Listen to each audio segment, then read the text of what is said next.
Hello and welcome from Buenos Aires, Argentina to this episode of Crossing Borders with Nathan Lustig, where Nate has conversations with entrepreneurs doing business across borders and the people who support them, with a focus on those that have some connection to Latin America. My name is Josefina Dominguez and I am an editor for LatimList, a proud sponsor of the Crossing Borders podcast. Sign up for our weekly updates on latimlist.com to get a summary of the week's biggest headlines in Latin American tech news. Nate's guest today is Brian Requarth, co-founder and former CEO of VivaReal, an online real estate marketplace in Brazil. After merging with Grupo Zap, Brian started Latitud, a new project focused on helping early-stage founders build iconic companies in Brazil and Latin America. In his second time around on the podcast, Brian talks about the details of merging VivaReal with Zap and the growing pains of merging operations. Brian also reflects on how the ecosystem has evolved since 2009 and the motivation behind deciding to write his book, Viva the Entrepreneur, founding, scaling, and raising venture capital in Latin America. We hope you enjoy this conversation with Brian Requarth.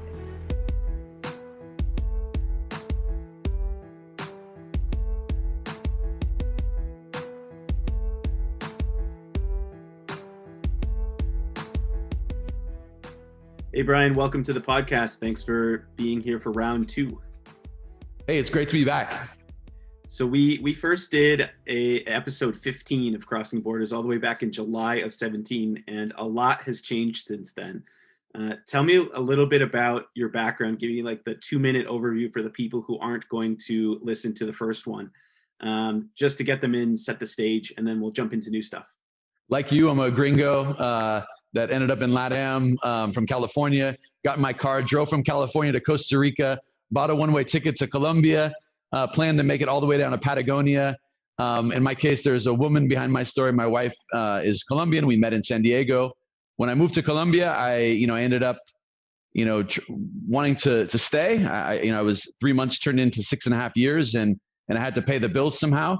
So I did everything from teaching English in the beginning, and at one point I had a terrible experience finding a property. And so when I went to do that, I kind of got taken advantage of in the process. And around the same time, I had come across a case study from Mercado Libre and was really impressed by just this massive business. And I thought, why isn't someone building the Mercado Libre of real estate? And I ended up, building VivaReal. And we built a kind of an online classifieds marketplace business, originally focused on all of LATAM, quickly realized that maybe we should be, instead of the Mercado Libre, we should be the Amazon and focus on high value markets. And then very quickly realized how big Brazil was and decided to go AAB, all about Brazil. And so we bootstrapped the company for a couple of years. This is 2009 when we started. So the whole venture ecosystem was quite nascent and I didn't know what I was doing. So we struggled, and finally we were able to, bring in a couple angel investors that helped lend credibility and give us some good guidance in operations. And then we followed on with Kazek and Monashees doing the Series A, raised some growth capital after that, ended up raising about 74 million, built the business, scaled it. Then we merged it with one of our competitors, Zap, and I became the chairman of the combined company. And then last year, we exited the business to OLX Brazil in an all-cash transaction that closed in November 2020. That's the whirlwind version of the story. And we're going to jump back to where we cut off on the other podcast in July. Talk a little bit more about the details in what happened from the merge all the way through the exit. Yeah, this was an interesting, when you merge a company you're with your big competitor, and both companies were probably a bit, bloated in size. We were about 600 each. And it's kind of, to use a baseball analogy, it's the Red Sox versus the Yankees or whatever, you're not exactly fans of each other. And so we merged these two companies. We made a lot of mistakes during that process. And, we went through the growing pains of, I think the deal closed I think later on that year. So 2018 and 2019 were just the year of merging the operations, which was just very painful and hard. I mean, whenever a lot of companies I talk to now that consider M&A, and I think that the industrial logic made a lot of sense for the deal, and I'm glad we did it.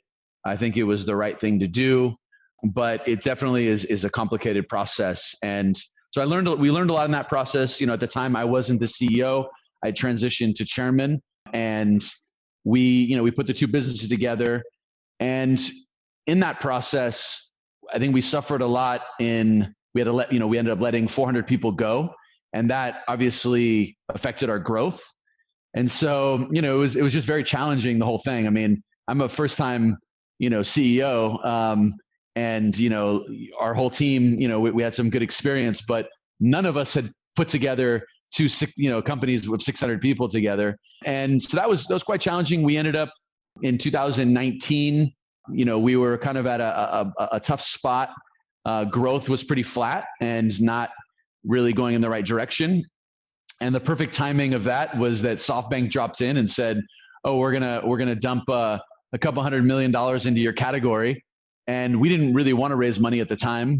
We wanted to get efficient, and we knew that we were building something really massive.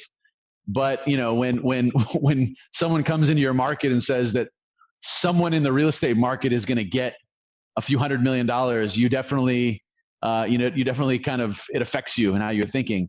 My lesson there is I probably wouldn't have reacted so much and focused on just the business and focused on the operations. And, again, I wasn't running the company, but I had a lot of input in terms of what we should do as a company. And I think we ended up kind of scrambling. We kind of went out to raise capital. In those conversations, we had a conversation with OLX to see if they wanted to invest. That conversation started out as a minority position, and then as we went through the process, we had a couple different alternatives for capital raising, but we kind of felt like it was the right time to cash in our chips.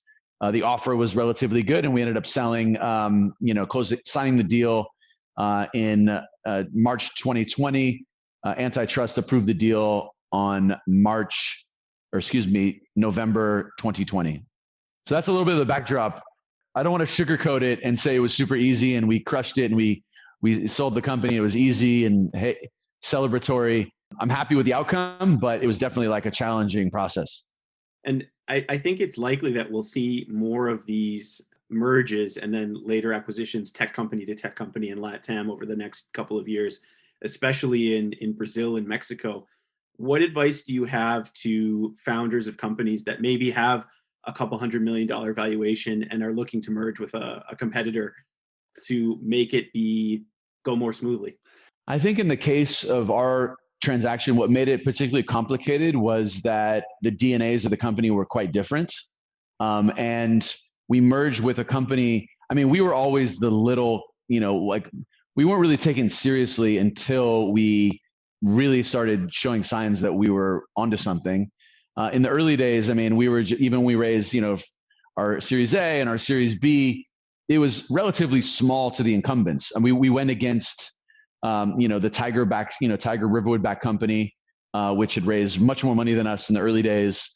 And then our other competitor was owned by the largest media company. And I mean, I remember competing against Zap, and, I'd be at a cafe having lunch, and like there would be a telenovela, on TV, and it would they would have like an ad, like an organic ad for the company inside the TV show, and I'm just like, how the hell am I going to compete with these guys, And so I think that the going back to the advice I have, spend the time up front on if there's alignment in terms of how you think. And in our case, we were a lot smaller than the one we ended up merging with.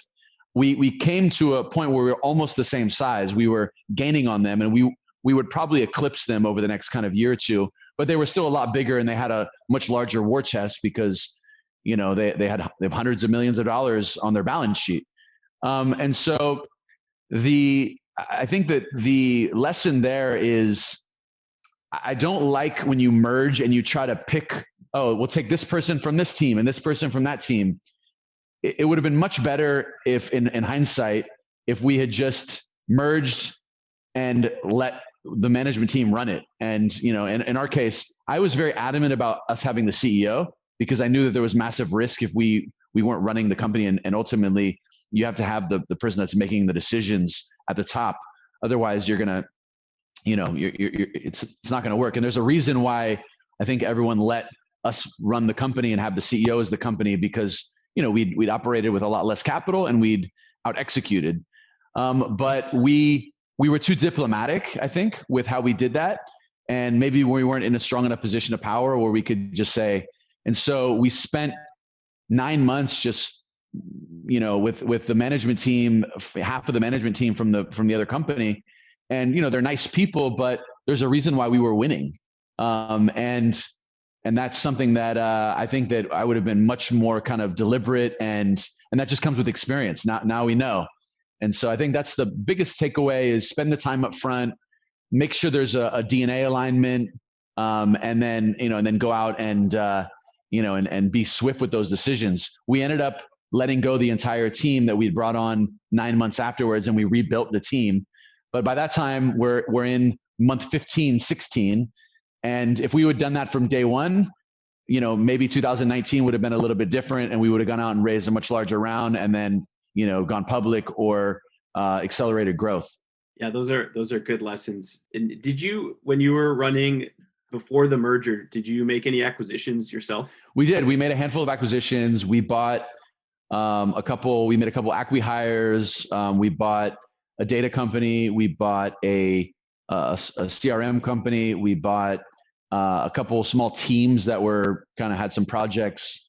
And so we had a little bit of experience in that experience. I think we made about four acquisitions, 4 or 5 acquisitions over the years. And I think, again, those are going to be similar growth. There's going to be similar growth to that in especially Spanish speaking LATAM over the next couple of years. Absolutely. As kind of venture backed startups start to fail that maybe got money the last couple of years, but still have something, but maybe aren't going to be the huge winners. How did you evaluate, or what advice would you give to founders who are either looking to be acquihired or are doing the acquihiring themselves to buy instead of build? Yeah, I mean, for the companies that are looking to buy instead of build, I mean, I think that of the ones that worked, first of all, M&A is hard. Like, this is not an easy thing. Everyone, likes to think it's 1 + 1 = 3. This is something that it takes years to kind of perfect. I mean, the Movili guys have been acquiring companies for a long time. They have, Arthur over there, O'Keefe, and their team. They've gotten really good at it, right? Because they've done it a bunch, and I'm sure they made mistakes throughout the time. And so, just like anything, with practice, you get better at it. I think for the acquihires, I think it's probably one of the most underutilized strategies of large tech companies in the region. I mean, Nubank has done it, with Plataforma Tech. There's a handful of others that, I think, Bicredi, which I think, we've talked about before. I think, Creditas bought that company. That was maybe less of an acquihire and more of just like an acquisition. But there's definitely going to be more tech to tech. And on the acquihire specifically, I mean, you've got incredible talent, and when you become bigger, you become slower. There's just no way around it. You can try to be as agile, but you're just not going to be as quick when you're 500 or when you're 1,000 versus when you're 50. It's just not going to happen. So I think it's an underutilized strategy, and I think we're going to see a lot more of that in terms of positioning for those companies that are maybe kind of teetering and not able to raise capital. I mean, if you can really understand the roadmap of the company, right? And I mean, right now you've got monsters like Nubank that are just going to be, they're just big companies, and they're going to want to own the whole kind of finance ecosystem. So if you can understand what the roadmap looks like and build massive intrinsic value that, is going to make it more attractive to scoop you up for some stock or a decent payday, or maybe get the investors back some money and maybe some upside for you to stick around for a few years. If it's a great company, you're going to learn a ton. I think that if you're a small tech company in the fintech space and Nubank came knocking, I mean, that would be an interesting place to be for a couple of years, and you would learn probably a ton. Same goes with all the other kind of fintechs that are building some pretty impressive stuff. From 2017 to 2020, 2017 was like right as the boom in VC was starting to take off in LATAM. And now there's, 5, 6, 7 billion is going to be invested in the region in 2020, 2021. What do you make of it? Since you were in the ecosystem in 2009, when basically nothing was going on, to today where, it's never been a better time to be a founder in LATAM. Yeah, what do you think? It's definitely never been a better time. I mean, I had a call yesterday with a founder, PowerPoint, 15 cap, and investors fighting over it. So, I mean, I don't know why I'm considering investing more. I should just go build another company. I'm trying to have my cake and eat it too and figure out a way I can build a company and invest at the same time, which is the dream, right? Like as an entrepreneur, I remember sitting down with Pete Flint, and I know that James Courier was on your podcast from NFX, and Pete has been a really good friend of mine. He was an advisor at Viva, and him and I did like a social distancing walk, the other day. And he was reflecting on his 18 months he took after he sold his company. And, he's like, I started missing the community of because you have your little, connection with other people. And, and so for me, I'm dumbfounded by, when 2009, when literally, I scraped together money from my uncle and my college roommate friend. It literally just a completely night and day situation, a decade ago, to where we are today, where it's just I see it every day with all these startups that I'm in contact with, and they're in a great position. So yeah, I mean, if you're listening to this and you're an entrepreneur and you've got, a problem you want to solve, and there's a big market, there's never been a better time. And one of the things that you've done to give back to the ecosystem is you wrote a book. I did. Talk a little bit about the why you decided to do it, what it's about, and when people can read it.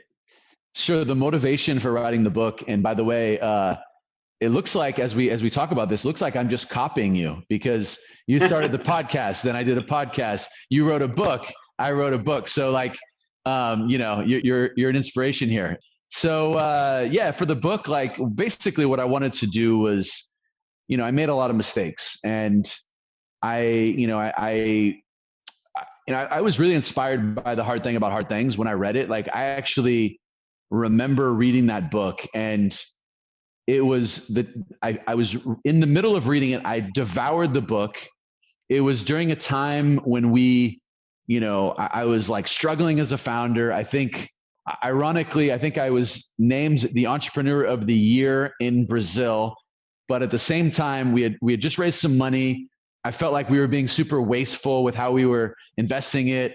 I'm not joking. Lightning struck and hit our office building and fried our network.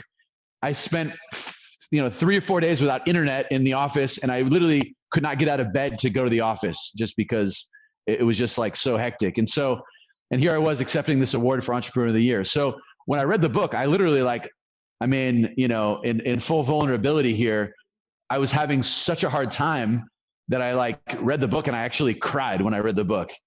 Cause I was just it was such an emotional time, because I was struggling in different ways. And, I think I had a friend that had passed away around the same time. And I remember just being an emotional time.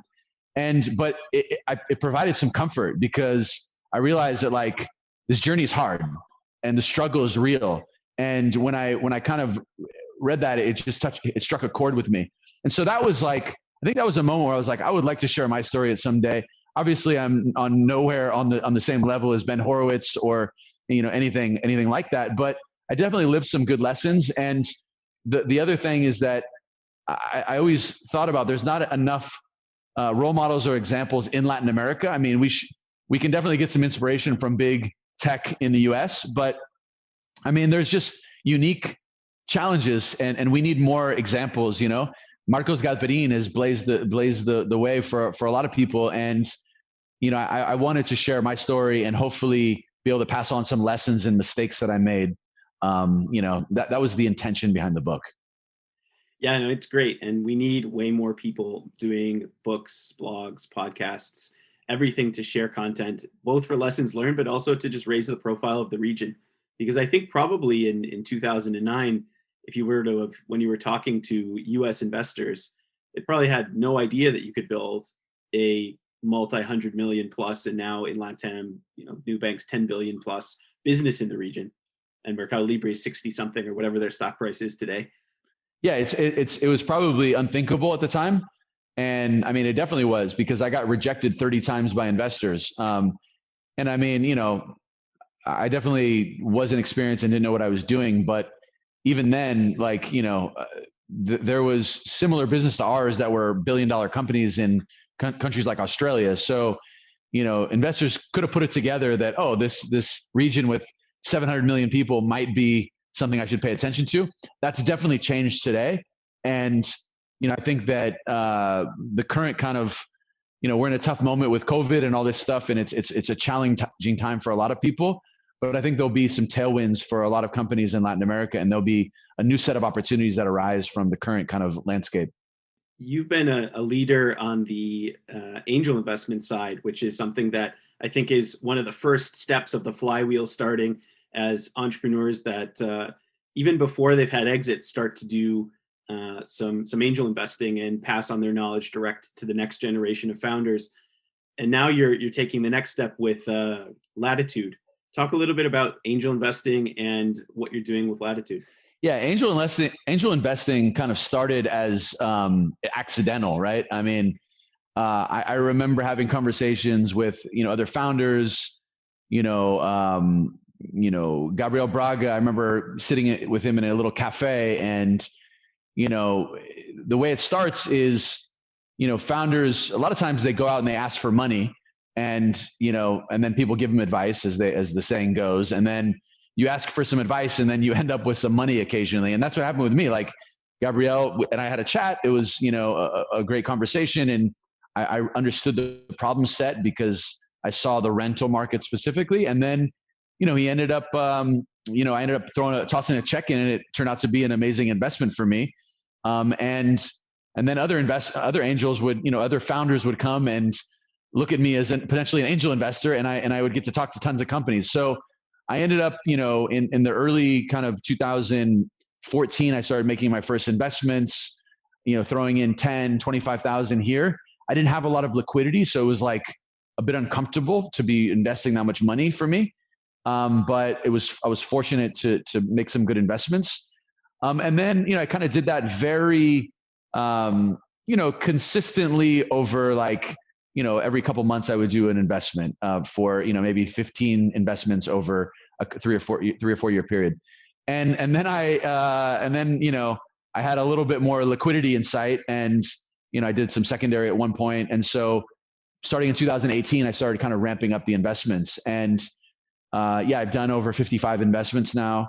And I really just enjoy the process of, and I think that what we need, you mentioned the flywheel, that virtuous cycle is, we're right at the cusp of this breaking out, I think, is where you've got founders that are coming in, had some success, some liquidity, and then they're reinvesting in the next generation.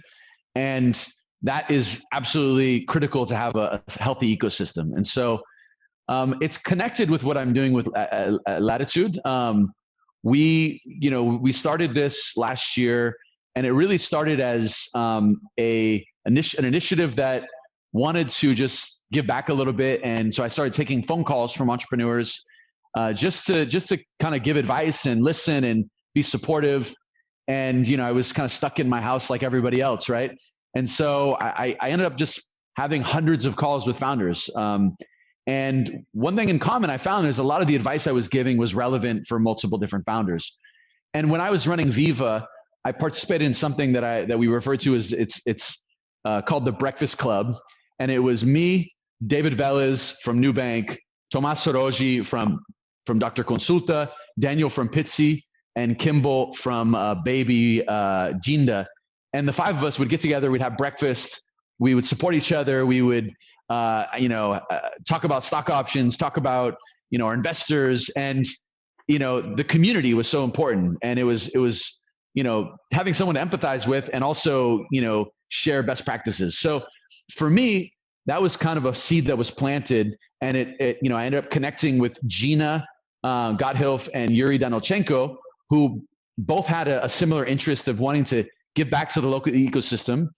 And I'd met Gina through On Deck, which is kind of this virtual community and virtual network. And so we were super excited about the prospects of doing that.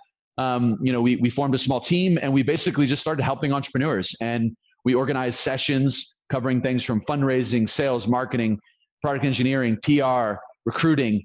And we just doing it kind of pro bono, building the community. And so there's three kind of parts to it. One, it's the peer learning. So it's kind of the breakfast club of learning from people that maybe are one step ahead of you or kind of in a similar journey. It's the mentors. So we bring in great mentors, and I'd love to have you as a mentor with some of the startups. It'd be great to have more participation from people that are investing and also have been on the founder journey. And so we're bringing people in from my network, from the Silicon Valley, or people that have been a part of my story and have mentored me. And then lastly, we're our team is pretty experienced, right?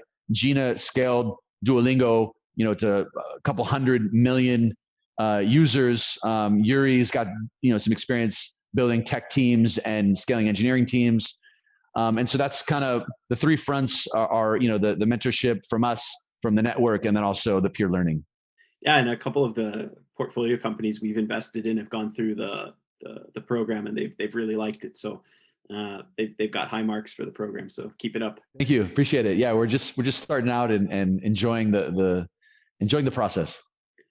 And one of the things about the flywheel, about founders and early employees investing in startups, we had an interesting Twitter thread with a bunch of different founders making comments over the last couple of weeks, is that you get good advice from good founders early, and maybe that either improves behavior of family offices or funds or accelerators and makes things better. So what have you seen in the market, and what are some of the things, like we do get family offices, accelerators, and some of the angel investors who maybe weren't in tech listening to this podcast?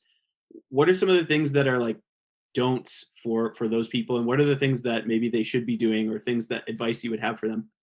Oh gosh, how long is this podcast? We can go as long as we want. All right. No, I think that the first thing I would say is, in Portuguese, fazer bom negócio. That's like make a good deal, right? That's, yep. Hacer buen negocio. Mm-hmm. And the reality is that in the mind of like an unexperienced investor that invests in startups, they think doing a good deal is buying 50% of the company, right? Early. And but that's the fastest way to kill a company, right? So, being smart about how you play that game as an investor, not asking for absurd, liquidation preferences. Like it seems unreal, but I did see at one point in Portuguese a 20x liquidation preference. It's just like, I don't know if it was an accident and it was supposed to be a 2x liquidation preference, which is still bad for an early stage company. So, but that is, a fastest way to kind of, the way you think about this as, as a founder, is that all of the early stage, terms that you have for your company, this is a template for future investors, right? So if you are negotiating terms and you have an investor come in very aggressively with asking for some kind of ratchet or warrants, or this is you setting basically the template for what's coming. And any investor, most investors that are sophisticated are looking at this and say, this is not going to work. I'm not interested. Or two, they're going to ask for the same thing, which is ultimately going to just keep putting the founder in a worse position. So, I think that, in my book, I talk about, I broke the book into three parts: the managing your psychology as an entrepreneur, the kind of scale and operations, and then the last part is the venture game and term sheets and all that. So I talk a lot about the things that you need to worry about, and there's certain things you don't need to worry about, right? Like, there's certain things that are just standard in a term sheet. And when I was starting out, I remember, reading some of these terms and kind of freaking out, right? Because it sounds scary when you're when you're reading, a term sheet, there's all kinds of things that, that in there sound very legalese, but really the main thing you need to worry about is the economics, and control. Those are the things that you need to focus on. So, there's a whole list of things that you shouldn't do as an investor, but I would say that the short list is buying too much of the company and asking for, crazy, ROFRs and, things that basically are just going to probably kill the company from the early days. Yeah, and you mentioned that the next investors will ask for the same thing, and that's if you're lucky. Most of the time, they'll ask for something more because they'll say, "Well, if that guy got it," they'll go, "I want my thing," and yes. It's just a really bad precedent to set. And absolutely, I think one of the things that many founders get wrong all the way to like Series A and maybe even Series B is that they try to, instead of just either seeding a little bit on the valuation, they try to put the valuation a little harder and put some terms in to knock it back down. So either a ratchet or warrants or super pro ratas or things like that. Instead of just saying, you know what, let's move the valuation 10% down or 5% down and have a clean deal and be done with it. And it is so important. And it's literally like, the obsession on valuation is definitely real for founders. Like and it's because they can't calculate the cost of having the other things. And that, that comes into play. And, investors, and one thing that I really have a distaste for is investors that are obsessed with downside protection in like seed deals. It's like, if you're playing in the seed, even the Series A space, you're really, you really need to know that this thing either takes off or it doesn't take off. And so, that's something that, but you're 100% right. You've got to, you'd rather have a clean deal than a complicated deal with a valuation that's 10, 20% higher. Yeah. And I think that, to that point, we always tell founders when they're asking us for a specific valuation and they say, well, no, it's just a cap on my note or my safe. And they say, well, that's the price we're paying if you're successful. And that's the only thing we care about. If you fail, we don't care if we convert lower. And so I think, it's just, people have to understand that it's a 0 or a 1 when you're investing at pre-seed and seed. And there's not really a way to make money controlling for downside protection. It's not going to change your outcomes. Not at all. And if you end up owning more of the company because, you raise at a lower valuation, it's a bad position and it's not going to, it's a bad starting point. And I think founders need to remember, there was a great advice that I got from one of my early angel investors. And he said, focus not just on valuation, focus on value also. And, you can debate the merits of how valuable an investor is, but the way I look at it is there's investors that add maybe no value and they just give money. There's investors that negatively affect you. And there are some investors that actually add value. It's especially in Latin America. And actually being in the middle where you're not adding value or you're not hurting the company is actually a value add in Latin America. Yeah, no, it's true. If you're just neutral, it's a plus in Latin. Yeah. In terms of where you see the market going, I mean, we've had big growth. I think since 2014 when we started investing, and I guess that was when you started angel investing as well. Total money into the ecosystem went from 500 million to about 5 billion. And there still seems, in my opinion, there's a lot of room to grow. What do you see happening over the next 2 to 5 years in LatAm tech? I'm very bullish. I mean, when you've got a market this size, I mean, let's take a look at the size of the market, the GDP or the purchasing power. It's twice as much as India, yet half of the money that goes into India goes into the region, right? And there's complexities in India with many different languages, and we're dealing with mainly 2 languages. It's Spanish-speaking LatAm and Brazil, and so the size of the market, the number of friction points that you face on your journey. If you're just you're going to the hospital, you've got to deal with the medical, the reality of buying a home, the banking system. There's just numerous number of an infinite number of challenges to solve. And so for that reason, I'm very bullish. I think that with the backdrop of some success stories over the last kind of 5 years, that is also going to provide more interest and more kind of credibility for those institutional investors that are looking for, for new opportunities. And then also like the decentralization of Silicon Valley, I think is happening. It's still going to be a super strong network there, but I mean, let's face it, like it's a lot easier. We're on this call in Zoom. It's going to continue to be, you're going to be teams that are hired in Latin America. There might be big tech companies that hire. I was talking with Cesar Salazar, who used to run 500, and he's helping build tech teams for U.S. companies, and he's in Merida. Like, there's going to be people that are working for those tech companies, and then they're going to like realize that, oh, actually in Mexico, I have a ton of problems that I could solve, and all this experience I had working at Google or whatever company is very lending and interesting, kind of exposure for me to solve local problems. So I think that there's just a lot of tailwinds that are going to happen, and I'm very bullish over the next 5 years, 10 years, and I'm long on the region. If you could go back to 2014, knowing everything you know today about investing in early stage startups, what would be some of the top advice you would give to yourself? Invest in everyone credible that I talk to.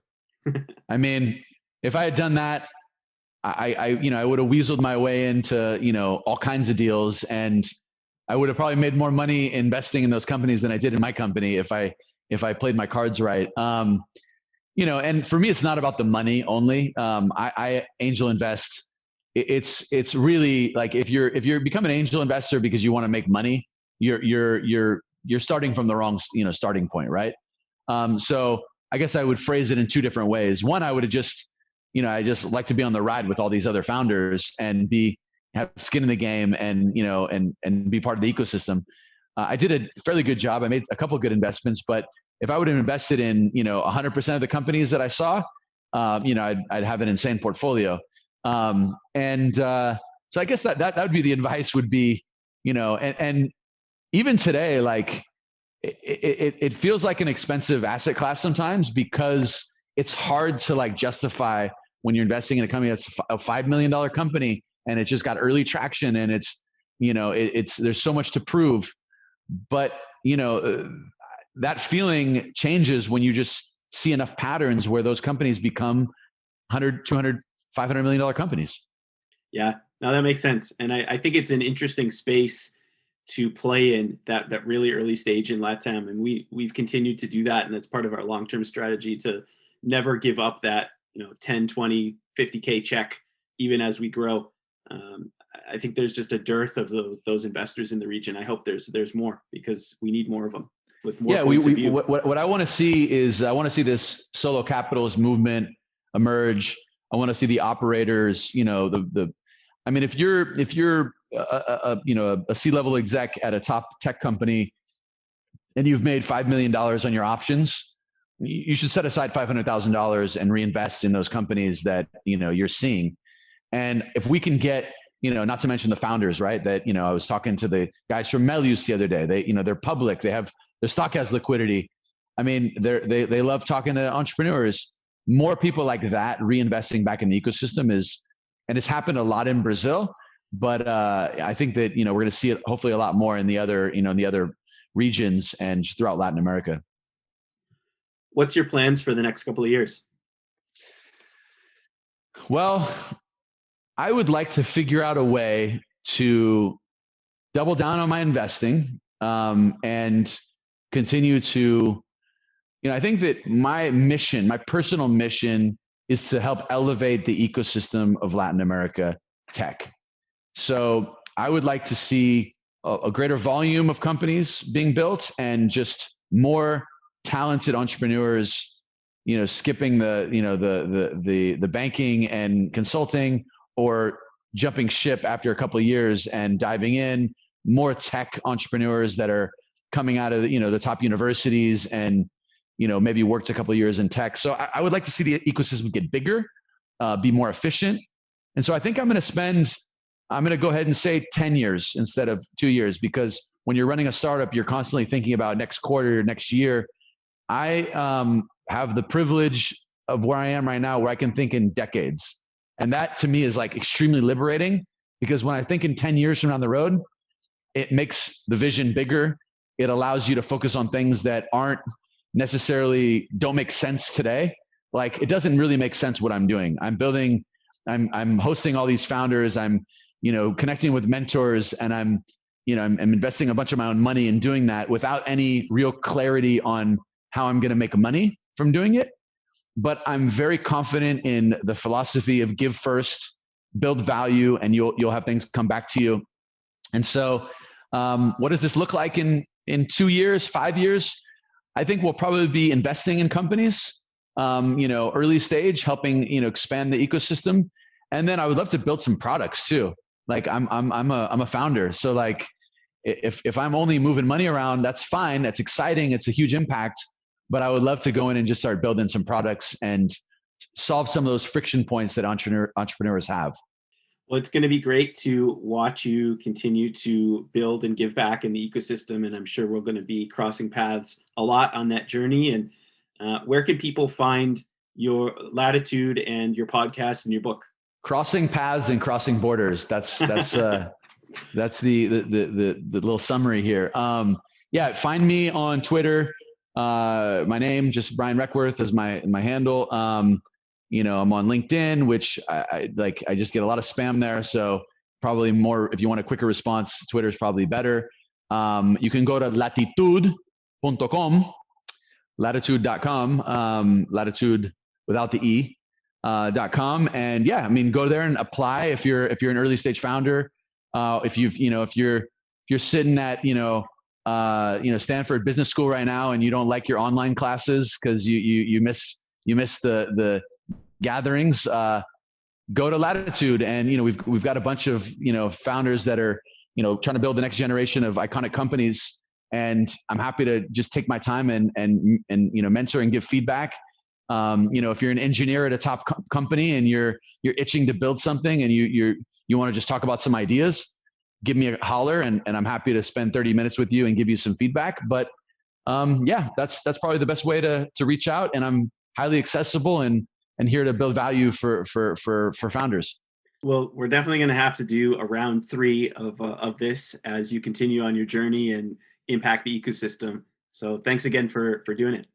Good. Well, next time we talk pretty often, but next time we talk, we'll hopefully be on my podcast, so I can have you on there. Okay. Yeah, we'll definitely do it. So the Latitud podcast I'm at the early days here. So it's kind of like when we first talked. So I'm going to also need to interview you aside from that and get some tips and tricks. It's a marathon in the podcast game, not a sprint. So as long as you stick with it, you'll be fine. I'm seeing that, and that's fine with me. It's funny because all these conversations are conversations that I just would have anyway. So I might as well just record them and let other people hear what we talk about, because it's part of the fun of of these talking with like-minded people that are also kind of aligned with your thinking and want to transform the ecosystem. Yeah, I agree. It's one of the Friday morning podcast or two that I do. That's one of the most fun times of the week. Awesome, man. Cool. Well, have a good weekend, and thank you, and congrats on everything you've done. And let's do some more deals together. We've got a couple under our belt. I think we've got a lot of opportunity to do more. So totally. Excited about the prospects of that. For sure. Thanks again for listening to this episode of Crossing Borders with our guest, Brian Requarth, and thank you to Ángel Andraca for producing this podcast. If you enjoyed this episode, please share with a friend and give us a rating on iTunes or wherever you listen to podcasts. It's the best way to share what's going on in Latin America's ecosystem.